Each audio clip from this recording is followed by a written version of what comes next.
crazy. Of course, we did all of our side work. You're totally going to have a great morning. And it's totally clean. And oh, hey, adventurers. How are you doing? Welcome back. You guys are looking a little less green and a little more revived since last we met. Long rests can do wonders for one's complexion. Have some mushroom coffee to help brighten your eyes and bushy your tails. Speaking of mushroom, let's talk about your friendly forest mushrooms and their darker and slightly demented cousins, the spores and polyps of the underdark forest. So, you wander through an endless but ever-changing network of tunnels, caverns, and bodies of water clouded in darkness. Home to the drow, mind flayers, and many more. This terror terrain has many names like the Lightless Lands and the Night Below. Although it is firmly in Faerun, there are rumors that there may be a connection forming in our own Axleaf Forest. May the gods help us. We don't have time for that nonsense, and nearly not enough healing potions.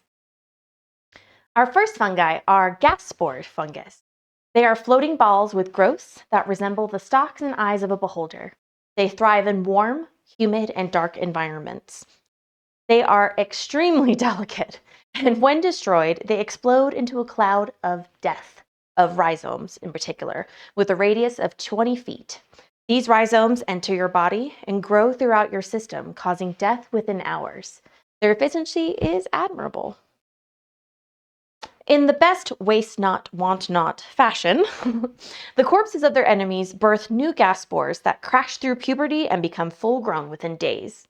Aren't they just adorable? The best way to handle these hot-tempered balloons would be first to never approach them directly. Use ranged attacks, keep a safe distance, and treat infection with haste and spells like Cast Cure and Lesser Restoration. For the musical lovers in our midst, the shrieker fungus is a human-sized fungi that, when disturbed by either light or movement within 30 feet of it, sends forth a high-pitched shriek that lasts for a full minute and can be heard from up to 300 feet away. These mushrooms won't be the only ones who know your whereabouts, since they normally grow around violet fungus. Violet fungus are slow-moving fungus with a rotting touch. With their powers combined, these form a violet fungus necrohulk, a walking puppet of decay. Say that 5 times fast. These moving monstrosity can slam you with necrotic and bludgeoning damage. They also create a spore bomb with a 60-foot radius. Poison radius, that is. Make sure you maintain your distance from the violet fungus necrohulk. Think of them as fungi kleptomaniacs. They pull in a victim and graft them to their body. After an agonizingly slow death, their body is absorbed to improve the colony. One of us! One of us! All of these tasty toadstools, although distinctly disturbing, are for the most part easy to kill. Anything in your normal repertoire will do the job. Arrows, swords, axes, fire. Fire and radiant damage can be fun to use on these. Think of them as like s'mores, but more crunchy. Ranged attacks would be wise as well, unless you want to die a slow, painful death as a hood ornament on a necrohulk's knee. As for the friendlier fungi, our next creature are called the myconids. Think of them as your humble mushroom and mold herders, with mind-linking spores that help them to communicate or defend as one force. Equate them to your human's Switzerland, neutral in most matters.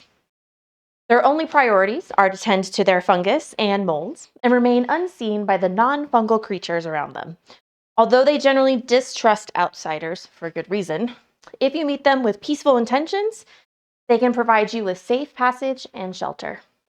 There are many different types of myconids: sprouts, adults, servants, and sovereigns.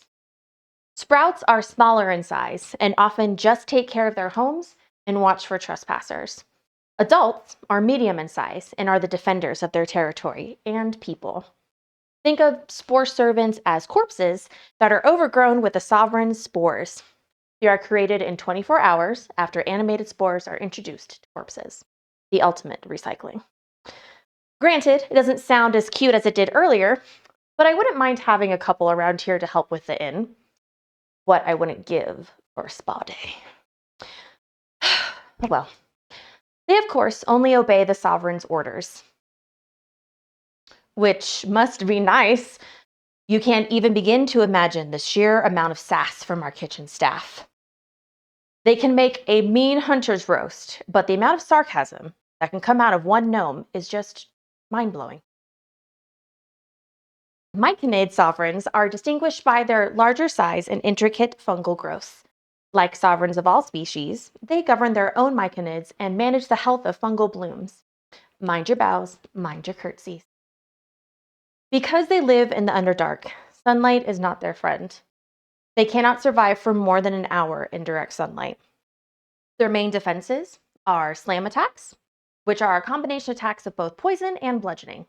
Their spores can also do some damage. Pacifying spores stun intruders, and then rapport spores can provide telepathic abilities for about an hour.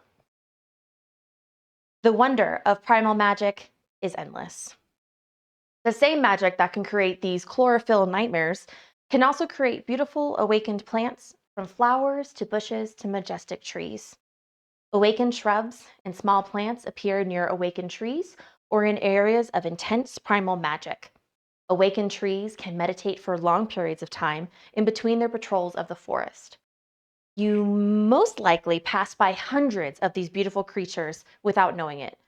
Hopefully your conversations were pleasant, since most of them know Common amongst other languages. They range in appearance from being covered in immortal blooms to cartoonish facial features. These creatures are generally a positive and protective presence in the forests. They are, unfortunately, vulnerable to any sort of fire, but can defend themselves with raking or slamming attacks. Well, adventurers, I have to get back to work. This inn and tavern will not clean itself. Take it easy for the rest of the day and come back later for some hunter's roast and maybe some sass. Bye, adventurers.